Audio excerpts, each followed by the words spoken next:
האם זה באמת סגולה בדוקה? הסגולה ללמוד בזה? Erev Tov, good evening. Dobro V'yetcher. We are in the Zera Shimshon on Parsha Kedoshim, Os Zion, section number 7. Before we begin, let's take a look at a pasuk that Zera Shimshon is going to open this piece with.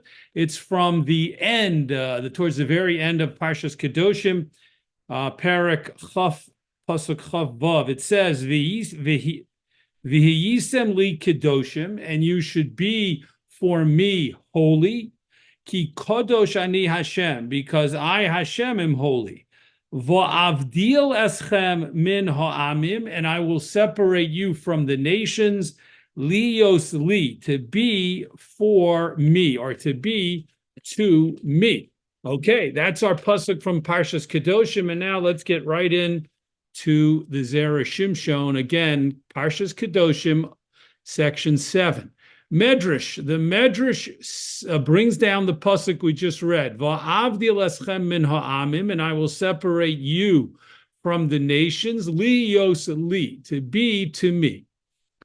And now the Medrash comments on that pasuk. Im atem muvdalim min ha'amim, if you are separated from the nations of the world, harei atem sheli, then you will be for me, or belong to me. Ve'im lav, and if not, if you're not separated from the nations, harei atem shel Nebuchadnezzar v'chaverov, then you will belong to Nebuchadnezzar and his colleagues. Nebuchadnezzar was a king of Babylonia who ultimately led his forces and his army and brought about the destruction of the first Beis Hamikdash. So if you're not separated from me, and you join the nations of the world, then you're going to belong to Nebuchadnezzar and his ilk.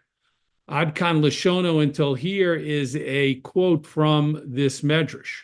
V'hu tema, the Zera Shimshon says, this is a bewildering little excerpt from the Medrash. Dema ba lahodienu. What exactly is it coming to teach us?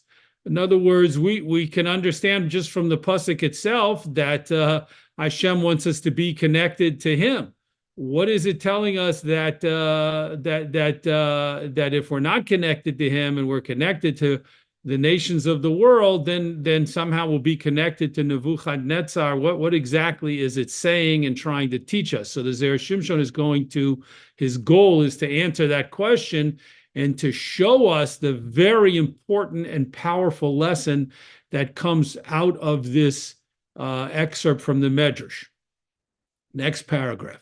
V'yuvan b'ma shepirshu hamikubalim. This Medrash can be understood with a commentary from the Mikubalim, from the Kabbalists, al pasuk, on a pasuk coming from Eicha. Eicha, of course, is what we read on. It's the Megillah that we read on Tisha B'Av, and there's a pasuk there which we'll read in a moment that the Mekubalim offer an interpretation of, which the Zera Shimshon is going to use to begin building his explanation for the Medrash, which he introduced in the previous paragraph. But just before we go forward, it's always important for me to point out that I am not at all, unfortunately, a student of the Kabbalah, and so I can only explain things on the simplest level. I have no depth in my perception of Kabbalah in any way, but I'm going to do my best. So the pasuk says, "Hayu tzoreha l'rosh." Her enemies, the enemies of Yerushalayim, the enemies of the Jewish people, l'rosh, became to the head. They became powerful. They took control. The enemies of the Jews did, and that's of course what happened leading up to Tisha B'Av. And Tisha B'Av itself, our enemies overtook us and destroyed the Beis Hamikdash and exiled the people. So that's what the pasuk says. She'amru zichronim levracha, and Chazal and a Gemara in Maseches Gittin say about that pasuk, Kol hametzar liyisrael naaseh rosh. Whoever oppresses the Jewish people becomes leadership, becomes in control. Okay, that's what Chazal say, that we see from that pasuk, that it's not just something that happened then, it's almost a rule of existence in this world. It's a rule that Hashem put into this world, that a nation who comes to oppress the Jews gains power. And that's stated in the Gemara in Gittin, and the Mekubalim, the Kabbalists, are going to explain how that operates, why that happens. Dehainu, this means Yisrael min haro'oi, the Jewish people, from the perspective of what's appropriate, what should be, hu sheyiyu kulam mishurashim b'kedusha. The entire nation of Bnei Yisrael, of Klal Yisrael, should be deeply rooted in holiness. V'chein hu be'emes. We've moved to the second column on the left. V'chein hu be'emes kishe'osim ritzono shel makom. And that is the way, in truth, that it is when we do the will of Hashem. If Bnei Yisrael, if the Jewish people are fulfilling the will of Hashem and care deeply about the will of Hashem and are committed to keeping the Torah and mitzvos, then we are all rooted in Kedusha and holiness. Aval kishehem chotim, but if, God forbid, the Jewish people become too sinful, HaKedusha porachas mehem, holiness flies away from them, meaning the holiness that the Jewish people have is not something that can never leave them. It can leave them, not completely, but it can leave them in large measure if they become too sinful, overly sinful, and are not involved in Torah and mitzvos. Vehatuma, and impurity, adarabba, just the opposite, ochezes bahem, takes hold of them. So the Zera Shimshon is saying, he's beginning to explain to us this Kabbalistic perspective by saying that the mission of Klal Yisrael and its objective in this world should always be to be rooted in holiness, and that is what they will be able to do if they're committed to keeping Torah and mitzvos and being close to Hashem and His commandments. However, if they forsake, God forbid, that approach, and they embrace a lifestyle of chet, of sin, then Kedusha can leave them, and Tuma, impurity, will take its place. Next paragraph. Ulefi shelo olam he mekaimim eza mitzvah. And since no matter how impure the Jews might become, God forbid, there'll always be Jews doing some mitzvos. Mishum hachi, because of this, eze nitzot shel kedusha nishar bahem. A certain spark of holiness will remain in them. Aval zeh hanitzot hanishar, but this remaining spark of holiness, ko'es aleihem, will be angry with the Jewish people, mipnei shegarmu lo, because they caused it, lihiyos nifrod mishoresh hakedusha, to be separated from its holy source, from a connection to Hashem. Ve'adarabba, and just the opposite, instead of this nitzotz, this spark, being connected to holiness, which is its natural state, atamuchrach lo, now it has been compelled leishev im hatuma, to dwell with impurity. So let's pause here, because this is an idea which, if one has never heard before, is a very new, strange, jarring idea, and that is that nitzotzo shel kedusha, sparks of holiness, which naturally are possessed by the Jewish people and are created, more are created when we do mitzvos, they can become angry at the Jewish people. They can become incensed with the Jewish people. How can that happen?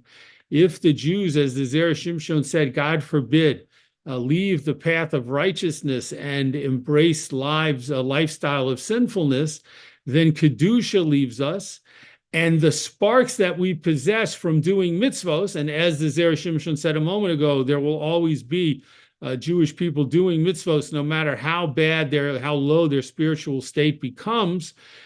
So nitzotzos will be produced. However, they will find themselves isolated and separated from kedusha, from holiness, during this period of sinfulness. And then they will be angry. They won't be happy to be part of the Jewish people. They'll just the opposite. Either Rabbi, they will be angry with the Jewish people because these nitzotzos will find themselves steeped in impurity until the Jewish people return to a state of holiness and connection to Hashem and His Torah. This idea is going to continue as we move to the next page and be further developed. Vihine, and behold, kol malchei ha'umos, all of the kings of the nations of the world, yesh lahem nitzot shel kedusha. They have a spark of holiness. Shebishvil zeh, because of this fact, anu mivarchen, we make a bracha when we see a non-Jewish king, our leader, shenosan mikuvodo levosor vadam. We bless Hashem that He gave from His honor to flesh and blood. So, the Zera Shimshon is saying, again, a very new idea and a very surprising idea.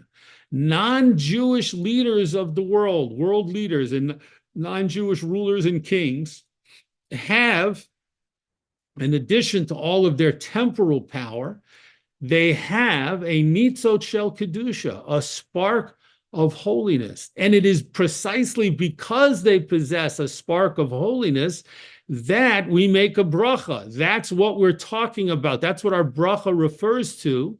If a person sees a president of the United States, if a person sees the King of England, or it used to be Queen Elizabeth when she traveled around for all the many, many years of her reign, for many people, certainly in the United Kingdom and other places, or other world leaders, we make a bracha. Hashem gave from His honor to flesh and blood, to human beings. And the Zera Shimshon says we make that bracha because of the nitzot shel kedusha, the spark of holiness that is granted to, that is given to rulers of the umos ha'olam, of the nations of the world. Uchemoshe ha'yole Esav. And this is similar to the spark of Kedusha that was given to Esav. Kedichsiv, as the Pasuk says, Ki tzayid bifiv, because the trapping or the game, meaning an animal that was trapped to be eaten, bifiv, was in his mouth. So those words come from the pasuk that's talking about why Yitzchak Avinu loved Esav, and these words kitzayid bifiv, because the trappings, the things that Esav would catch in his hunting were in Yitzchak's mouth. Simple meaning was that Esav was very careful to show respect and honor to his father Yitzchak, and he would catch special food and prepare it for his father. And so his father loved him for that. His father, not just the taste of the food, but the show of filial devotion and respect and honor that Esav took very seriously, at least on a certain level, made Yitzchak love him. That's the simple explanation of those words. But the Zera Shimshon's now bringing us a Kabbalistic perspective to the words he had hunting or trappings in his mouth. Shehoyelo nitzotz kedusha birosho. From the Kabbalistic perspective, those words say that Yitzchak loved Esav because of the fact that he had a spark of kedusha in his head. It wasn't spread throughout his body. There wasn't kedusha spread throughout all of Esav's body or personality, but it was in his rosh, in his head. And that's what the pasuk means, ki tzayid bifiv, in his mouth. Of course, if it's something's in his mouth, then it's in his head. Ubishvil zeh, because of this, zocha harosh, Esav's head merited lehi kaver b'ma'aras hamachpela, to be buried in the Maras HaMachpelah, the cave of Machpelah. And let's pause here for a moment to explain this, which also, if you haven't heard before, is a very novel idea. But it comes from a medrash, and you can see it comes from Chazal, and you can see the quote there in parentheses from the Targum Yonasan. Esav, we're told, when they came, when Yaakov and Esav came to bury Yitzchak in Maras HaMachpelah, we're told that a certain event transpired, and Esav's head was cut off, and it rolled into the Maras HaMachpelah. So the Zera Shimshon is saying, why is it that Esav, who was not supposed to be buried in the Maras HaMachpelah, for sure, with the Avos and the Imahos, and with Adam and Chava, why is it that his head merited to roll in there upon his death, and was allowed to remain there and be buried there? And the Zera Shimshon is saying it's precisely because of the Nitzotz Shel Kedusha, the holy spark that was in his head. Ubishvil Nitzotz zeh haya Yitzchak ohev oso. And it was because of this spark of holiness that Yitzchak loved him, Esav. Ulai yachzirenu lemutav, because Yitzchak thought, if I show him love and I show him attention and I show him favoritism, perhaps he will return to a good way of life, to a holy way of life. Yitzchak did not give up on Esav. Yitzchak was doing everything he could to bring Esav back to a life of goodness and back to a life of holiness, because Yitzchak perceived that Esav had within him a nitzot shel kedusha, a spark of holiness. And the Zera Shimshon says that's similar to the spark of holiness that is possessed by the Malchei Umos Ha'olam, the kings and rulers of the nations of the world. So just like we might be very surprised that Esav possessed a spark of Kedusha, how could Esav HaRasha possess a spark of Kedusha? So too, the Zera Shimshon says that's true. That's in fact was the reality. And that's true of the kings of the world, of the Umos Ha'olam. Next paragraph. Ume'ata, and from now, meaning now that we understand about the what happens to the sparks of Kedusha that the Jewish people possess and how they can turn against the Jewish people, God forbid, when the Jews are not leading lives of holiness and embrace sinfulness, God forbid. Now that we know that, and we know about the sparks possessed by the Malchei Umos Olam, Kishe Yisrael Chotim, now we can understand that when the Jewish people sin, Hanitzot Shenishar Bohem, the sparks of holiness that remain in them, Shehu Yochid, which are isolated and therefore angry, Rotza lehidavek be'oso nitzotz, Rotza lehidavek be'oso nitzotz, it wants to join up with the sparks ha'achar, the other sparks, sheyesh lo lemelech shel ha'uma, which belong to the king or the ruler of a nation of the world. Umagabir koach ha'uma neged Yisrael. And the nitzot from the Jewish people joins with the nitzot, the spark of the non-Jewish ruler, and strengthens it tremendously against the Jewish people, Kevan shehu bechas imahem, since this spark is angry with them. So here we have a terrible we might say catastrophic, actually, potentially catastrophic, and in some cases catastrophic event that happens when the Jewish people, God forbid, lead lives of sinfulness. And what is that? Their spiritual power that is contained within the nitzotzo shel kedusha, and the sparks of holiness, leave them and join up, or strive to leave them and join up with the enemies of the Jews, because, as the Zera Shimshon has explained, they're angry with the Jewish people having forsaken lives of holiness in kedusha and causing such distress to these nitzotzos, to these sparks. And then they join with an enemy, and the enemy thereby becomes tremendously strengthened and can, God forbid, hurt and harm the Jewish people. V'zehu she'amar hamidrash, next paragraph. And this is what the Medrash and the very first paragraph was trying to convey. Now the Zera Shimshon is going to put it all together for us. Imatem muvdalim, if you're separated from the nations of the world and you're truly devoted to lives of Kedusha, Harei Atem Sheli, then you belong to me, Hashem says. You're connected to me. Mishurashim kulchem b'kedusha, and all of you will be deeply rooted in holiness. Ve'im lov, if not, harei atem v'chule, then you become connected to Nebuchadnezzar.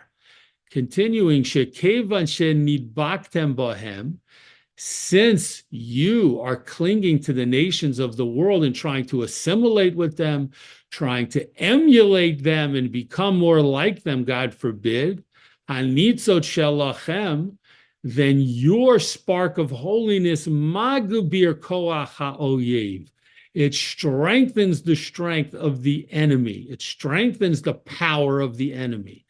V'chein matzinu, and so we find, sheNebuchadnezzar nikra aryeh. There's a pasuk in Yirmiyahu in which Nebuchadnezzar is referred to as a lion. V'hecheriv beis hamikdash, and he destroyed the beis hamikdash hanikra aryeh, which is called a lion. That's a pasuk in Yeshaya in which the beis hamikdash is called Ariel, the lion of Hashem. And so Nebuchadnezzar had the power of a lion to fight against and destroy, ultimately destroy another lion, the lion of Hashem, the Beis HaMikdash, Kemoshe Amru, as is stated in Medrash Rabbah on Shmos. So we need to put the pieces together now. Why did the Medrash say that if the Jewish people are separated from Hashem and from holiness, then they become joined to Nebuchadnezzar? Because the Medrash was explaining how it is, one of the great questions or mysteries of history. How could Nebuchadnezzar have enough power to destroy Hashem's Beis HaMikdash that was called Ariel, the lion of Hashem?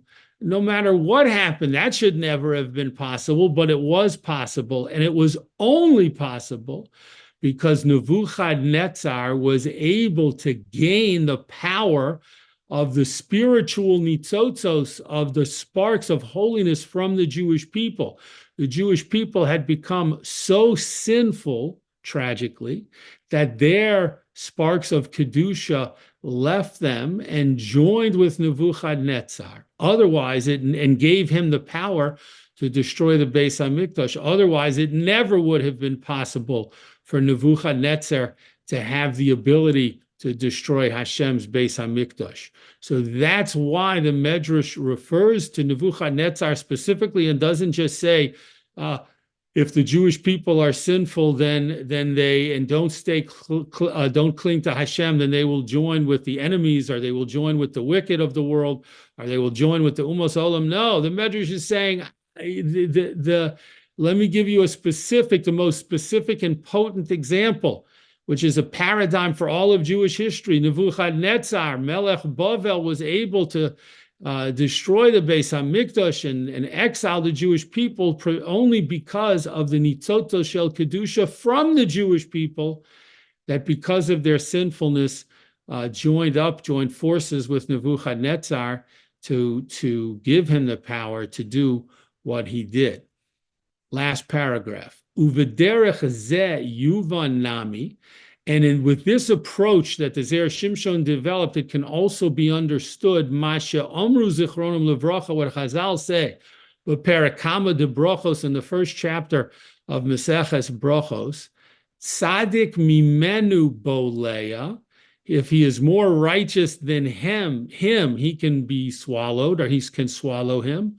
Tzadik Gomor Eino Boleya, but a complete tzaddik he cannot swallow. To understand this thing from the Gemara, this quote from the Gemara, and how it connects and wraps up the Zera Shimshon's point, we need to know the Gemara over there in Brachos is quoting a pasuk from Chavakuk in the first parak, parak Aleph, pasuk, I believe, Yud Gimel or Chaf Gimel.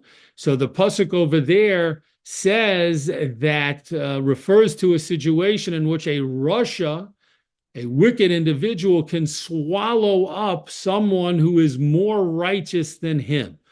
Those are the words, tzadik mimenu bolea. He can swallow up someone who is more righteous than him. So the Gemara says, Yes, it's true that sometimes in this world, a wicked person or a wicked nation can swallow up and defeat someone or some nation that is more righteous than them. However, the Gemara says that's only because that individual or nation is more righteous relative to the wicked. Aval tzaddik gomor, but a true, complete tzaddik ain't no boleya.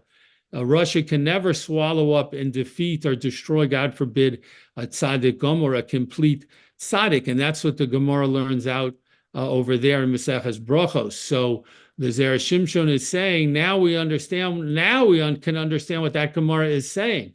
If a person is not a complete tzaddik, is not completely connected to Hashem and to Kedusha, then that means that person, that individual's nitzotzo shel Kedusha, their sparks of holiness, could perhaps, because of their lack of connection to Hashem and Kedusha, have turned against the person. And then if a wicked person comes to attack the Jewish individual, then that person's nitzotzos can join up with the Russia and help the Russia overpower the Jewish individual, or as the Zera Shimshon explained, the Jewish nation as a whole, if they've become sinful to such a degree. Aval tzaddik gomer, but a complete tzaddik, his nitzotzo shel kedusha will never try to leave him and join up with an enemy, because they are fully ensconced with the tzaddik gomer, who is living a life of kedusha, of holiness, and of tzidkus, and of complete righteousness. So his nitzotzos will never join up with an enemy, and so therefore the tzaddik is immune from being swallowed up or being attacked and defeated by Rishayim, by wicked people. So just to look back at the whole piece in this piece in the Zera Shimshon as a whole, although it's a short piece, it's quite powerful and also quite presents very novel and new ideas to us if we haven't heard them before and not familiar with them. The idea that the Jewish people contain spiritual powers that can turn against us, God forbid, and can empower our enemies is an idea which is both frightening and can explain many events in Jewish history where we would say, how could that happen? How could it happen to the Jewish people? And Zera Shimshon is saying, let me tell you how it can happen. It can only happen because our powerful sparks of holiness joined up with our enemies, God forbid, and therefore we were able to be attacked successfully and even sent into exile, and even the Beis HaMikdash was destroyed through that process. So as frightening as that idea is, it should also be equally inspiring, or even more inspiring to us, because the more we attempt to inculcate Kedusha and holiness into our lives, and the more we attempt to study Torah and do the mitzvos, each on our own level, then the closer we become to Hashem, and the more our sparks of Kedusha support us and strengthen us, and would never go, God forbid, to the enemies of the Jewish people. Yasher koch to joining in the learning of the Zera Shimshon tonight. We look forward to learning again in the Zera Shimshon, God willing, next week.